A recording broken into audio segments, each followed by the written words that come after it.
2 first-round picks. You know what? And you would have seen if Love was even worth it. So you could have used one of those picks. The reality is that as soon as Devontae left, the Packers should have just shopped him. That's just the reality of it. I don't get it. And you know what I think it was? I think also can you imagine how good Denver would be with A-Rod versus Russ? We'll talk about that later. Oh, God, man. But people GMs are stupid, but they get paid money for this. All right. But no, like if you're the Packers, do you shut it down? Yes. They're obviously not because A-Rod is because you see what A-Rod said in his press. And even I love A-Rod, right? But, and this is the realest thing I'm gonna say. What are you playing for at this point? Pride? To prove to people that you don't want to sit on. You've reached LeBron status. You've reached Manning status. You've reached Brady status. I'll be real. If it was New England, Brady, and they were 4-8 and he's hurt, Tom's going to sit down. And I don't mean that in like a not tough way. And Tom's going to be like, this is a lost season, bro. I'm not about to do this. I only play to go to the playoffs. And if that's not on the floor, that's not on the – what are we doing? And so my biggest thing is you have a broken hand and you nearly broke your ribs on Sunday night. Why are you playing? Like, at this point, like, what are you playing? Like, try to run the table and go 9-8 and just barely miss the playoffs? That's not going to work, bro. Exactly. The NFC's too good. You got to you need to be at least a 10-win team to make the playoffs. Honestly, that just comes down to the point where it's like, you're Matt LaFleur, you're the GM, and you're the owner. You sit him down and be like, listen, it's a lost season, man. We drafted this kid in the first round for a reason. Obviously, we don't know if this is a big whiff on our part, because we didn't want to take you off. But we need to see what he looks like with Christian Watson. We need to see what he looks like with Romeo Doubs when he gets back. We have nothing to play for at this point. At this point, we're playing spoiler. No, not even just nothing to play for. You're nowhere near close to any of the wild card teams, right? No. If you were at least close, you could say if we're 6-7, you could rationalize it, right? You're 6-6. You're like, all right, we got to win out. Here's the thing: like, if you won on Sunday night, you're 5-7, right? You're like, all right, you're still in it. Cool. Let's try to make a run at this, right?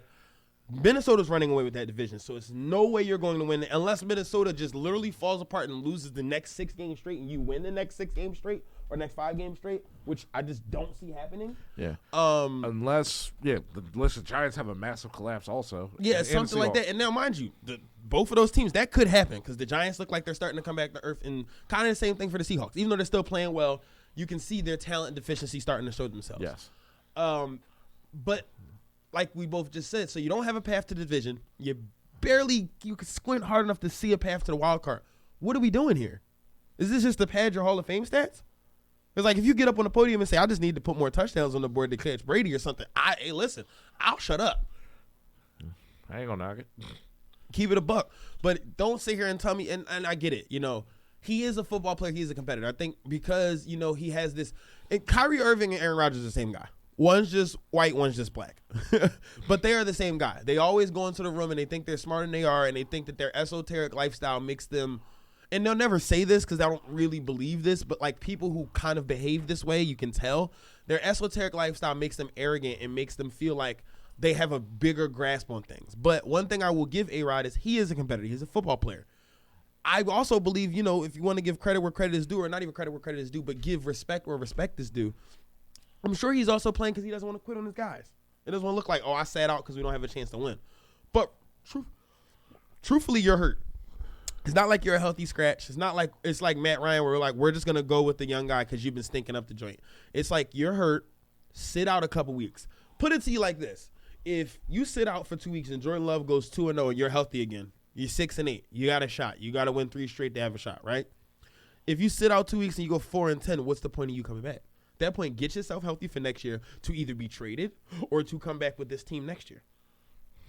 Because the funniest thing is if they fix their defense, truthfully, I think they could be back next year. And the thing is that the talent is there. I don't know if it's – do you think it's the coaching or you just think it's just I don't know because, LaFleur, you could argue that LaFleur possibly has come back with some of that I had a legendary quarterback and I just didn't mess it up when he kind of took the job. Because when he take the job 2019? Yeah. So, those first 3 years, they won 13 games apiece or close to it. No, they didn't win 13. Yeah. 13. They won 13 every year, right? Yes. So he's, 39-3 as a coach? which is nuts. Or 39 and 10 as a coach because 13-4. Remember, 17 games slate last year. So. Was it 14? I don't know. Either way, you know what I'm saying. But the point is, still a damn good record. A darn good record. It's gonna show: is he a good coach, or does he just have one of the best quarterbacks ever?